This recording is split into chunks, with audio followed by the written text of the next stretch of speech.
Hello, I'm Joe, and this is Sierra Specialty Auto. Welcome back to the shop.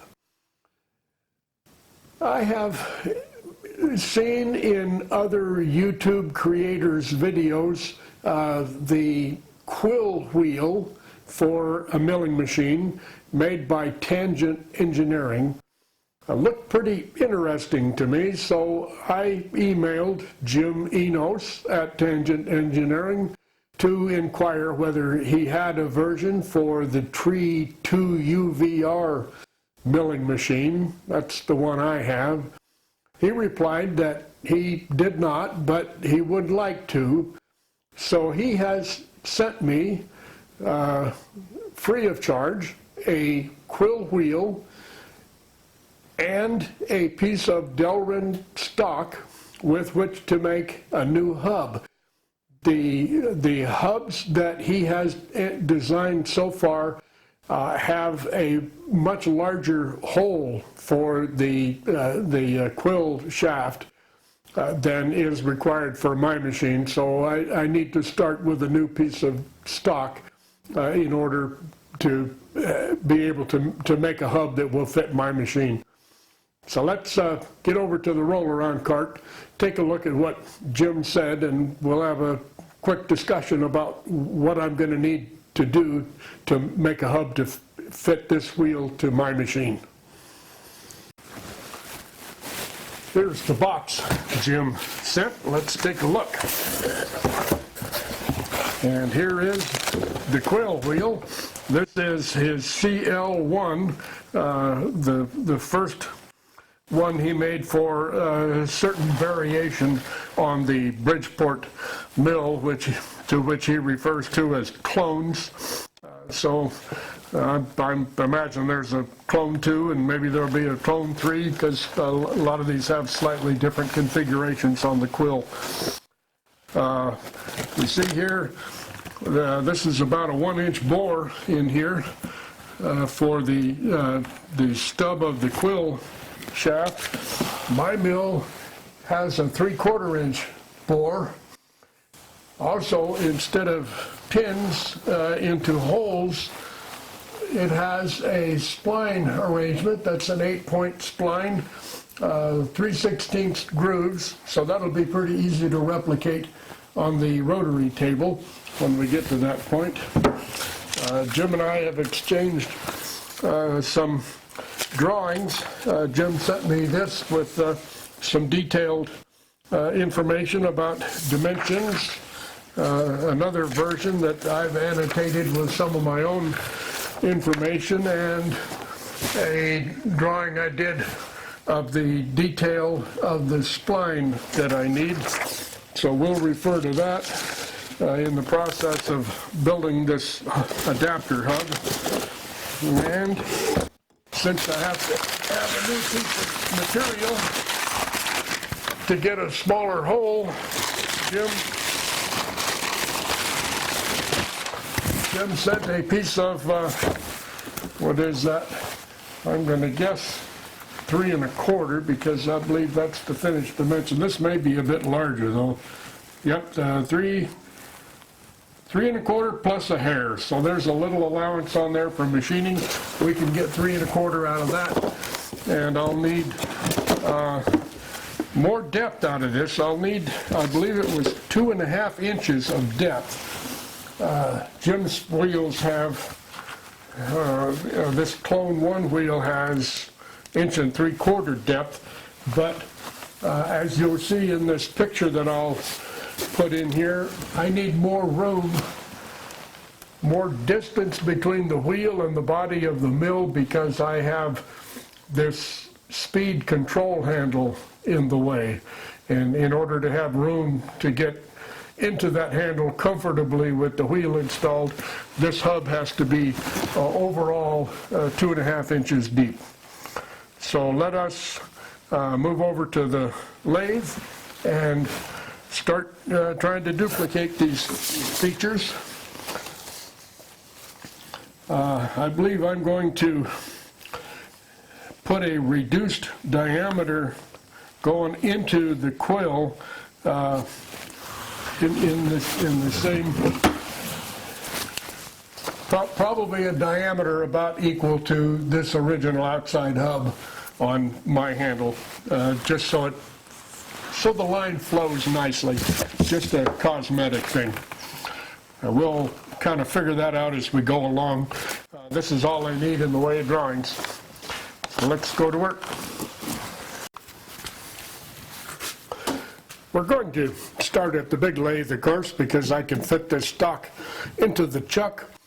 I'm going to face the end. Here is roughly the effect we're going to need. This is the graduated collar from the machine, and the original handle fits in like this. I'm going to turn this for about 1.25 inches. I'm going to turn down to this diameter, approximately 1 7/70. We're set 355 RPM, and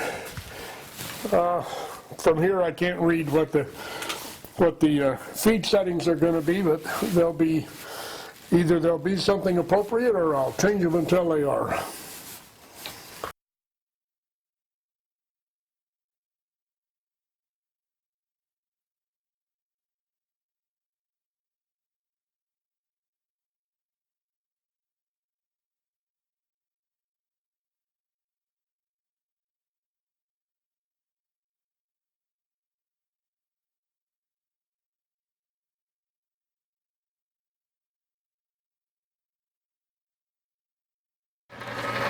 This would never work with any kind of metal, but I think we'll get by with it on the Delrin.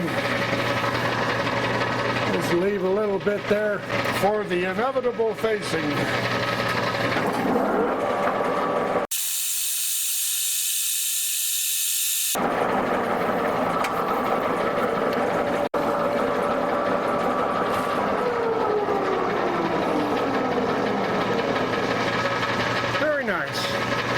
I think that'll work just fine.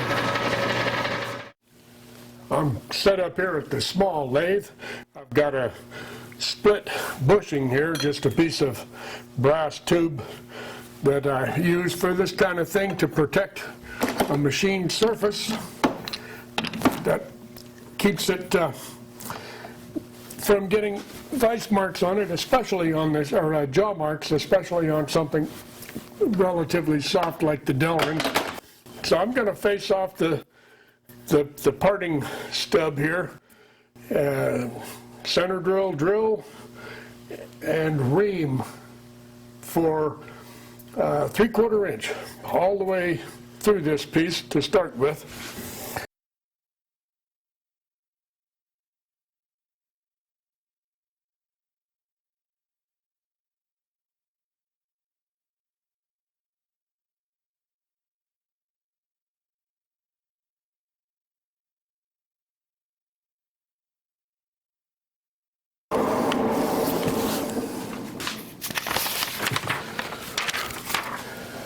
Here on Jim's plan, we see a diameter of 1 inch for the horn button and 698 thousandths deep.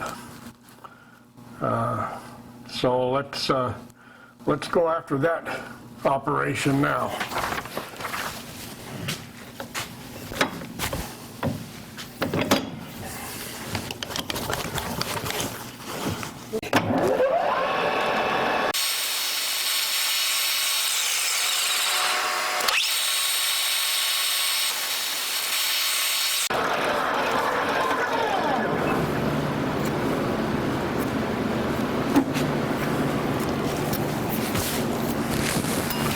That should be about 25 shy of what we're looking for.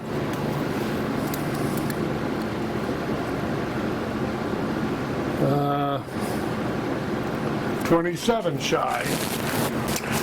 Well, actually we're shy a little more than that. I'm measuring the horn button here. That measures 1 inch and 20. Jim's hole measures 1.25 inches, so the plan varies a little bit. Let's go ahead and take another 50 out of there.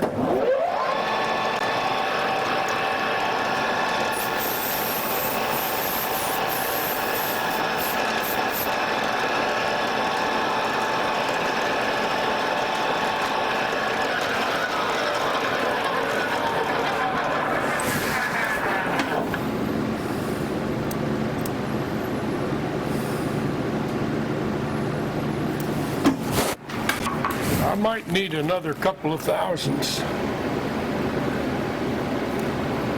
Well, that's good. That's a wee bit snug, but that's fine. This surface goes up against the back of the wheel, so I'm not going to actually chamfer that. I'm just going to take a quick pass with the file just to knock the edge off.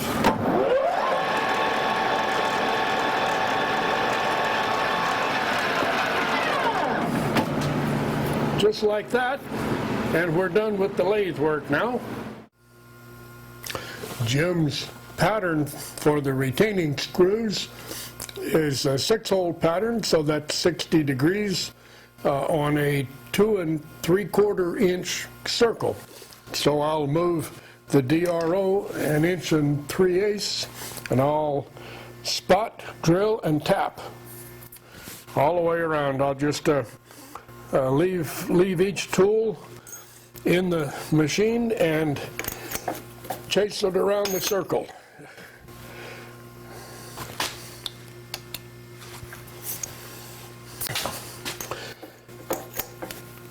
I'm sure I'm the only person who's ever done something that silly. Let's move over 1 3/8 inches. 1 3/75, and bring the table up just sufficient that the spotting drill will form a chamfer for the 5mm screw hole.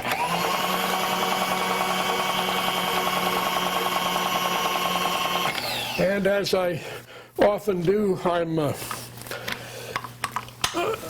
setting the table height so I can pull the quill down to full extension and get the same depth of cut for each operation. We'll put quite a bit of speed on for this. This is going to be about 1,300 RPM.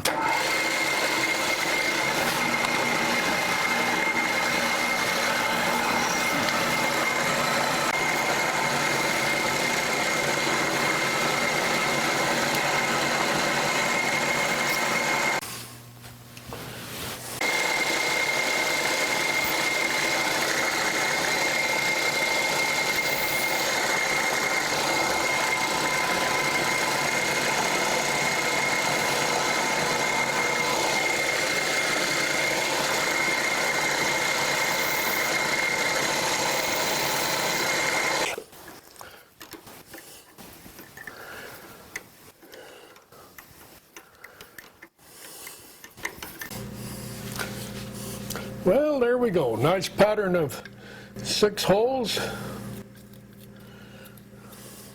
And the screws seem to fit nicely. Now we'll turn the work over and I'll clamp on this double layer of green tape to go after this 8-way spline. The slots are just a hair over 3/16, so I'm going to run a 3/16 end mill in and back out at each position and hope between the inevitable slight overcut and the inevitable flexing of the cutter, even in this light material, I'm sure that 3/16 cutter will deflect a little bit. Between the two, I think that'll give me just a hair over 3/16, and if I do each one individually, same direction in and out, it should keep everything perfectly centered as opposed to going all the way through and doing 3 cuts instead of 6. Let's see how this works.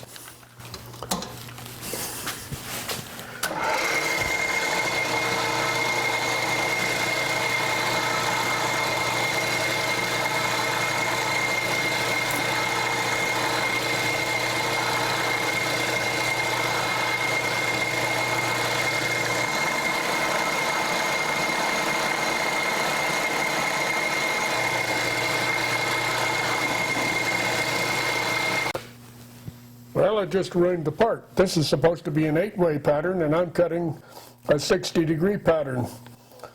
So let's go back to the lathe, cut another piece of stock, do all this all over again until we get back to this point. We're back to the point in the process where we're going to cut this 8-way pattern at 45 degrees. So let's fire up the mill and speed up that end mill a little bit and see if we can do it right this time.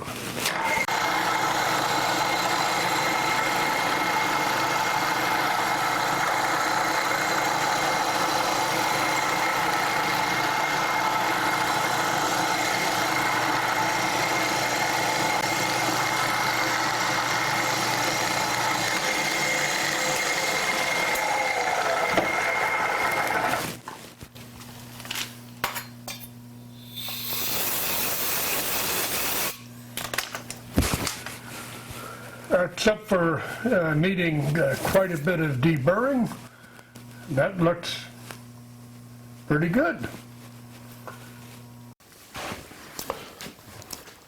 Well, I've recovered from my bad start here with the incorrect pattern. After deburring, we come up with this, which I think looks pretty good. Am I getting a good picture of that? I can't really tell. Get some better light on there. At any rate, that looks like a good match to the handle, and it fits. The spline fits inside the graduated collar, which I wanted, and the line carries from one to the other in a appealing manner to my eye. Let's get this wheel put together and see if it'll work on the machine.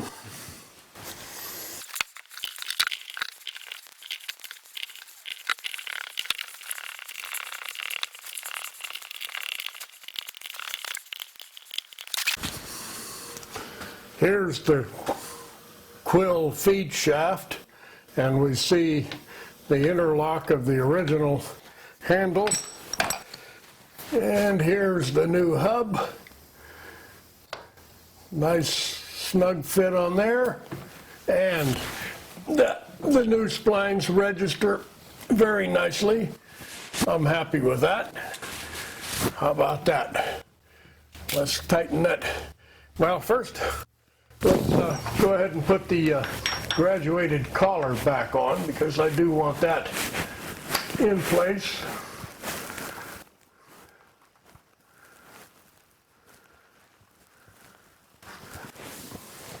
And now the wheel goes on. Tighten the thumb screw. There we have the finished product. And I like the way I can run my hand around there and pick up the action if I end up back here at a point in the process where I want a little better control. I can just slide my hand right around without having to lock the quill and reach for the handle, pull it off, put it back on. That is nice, and that's a nice cushion grip, easy on the hands. That fits well, looks good, feels good in the hand. I think that's going to be a permanent installation on this mill, barring some strange interference of a workpiece with the wheel. If I had some kind of a big L-shaped thing in there where some of it came up and interfered with the travel of the wheel, I might have to go back to the original handle temporarily, but then this is going to go right back on. This is a nice addition to the mill. Jim and I have discussed the shear strength of the Delrin compared to an option such as perhaps 3/16 dowel pins inserted into holes in the hub. Jim feels that the Delrin is strong enough, and I think he's probably right. There are 8 segments engaging there that would all have to shear. I have a scale set up here, actually probably an antique scale, tied off with a zip tie. I'm going to lower the table. I can do that in a very controlled manner, and we'll watch and see. This scale goes to 50 pounds. My feeling is if this will hold 50 pounds, that's plenty for this application. So let's see what happens.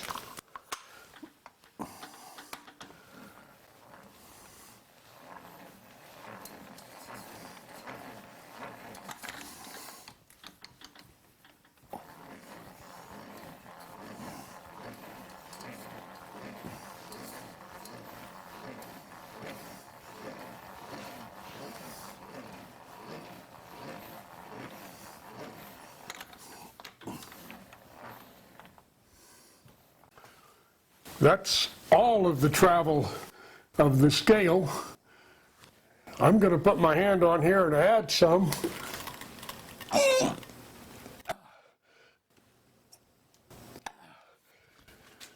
That had to be another 50 pounds of pressure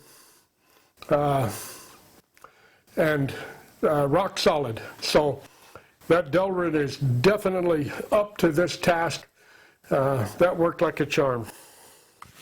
That will do it for this video. I want to thank Jim Enos very much for giving me an opportunity to participate in this process and for supplying the quill wheel and the material to do so.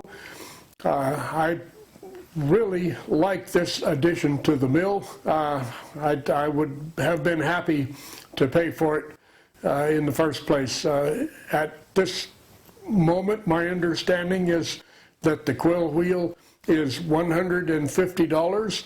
That includes UPS shipping in the United States, probably in the lower 48. I'll put Jim's contact information down in the description. If you have any interest, give Jim a call or email him. He's very easy to talk to and very helpful. Again, Jim, thanks a lot. I appreciate it.